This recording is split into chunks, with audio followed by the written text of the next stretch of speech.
Čaute lidi, vítám vás u nového videa a dneska tady máme novou sérii. Ta nová série se bude jmenovat Tipy na výlety o prázdninách. Dneska jsem v Lánech a v Lánech jsou ta výstava prezidentských aut.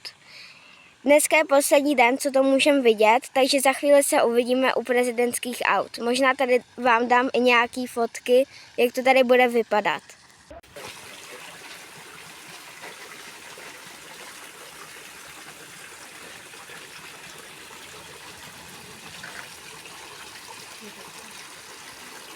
Takže tady je první auto a to je Škoda Superb verze 6 28 a jezdil v ní Václav Klaus.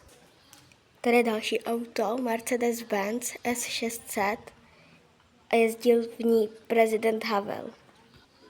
Tady máte další auto Renault 21 TCE a jezdil v ní taky Václav Havel.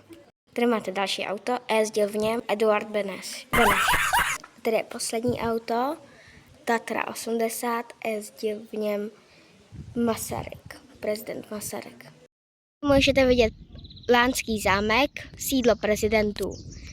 A pokud se vám video líbilo, tak zanechte like a odběr. Zatím čus.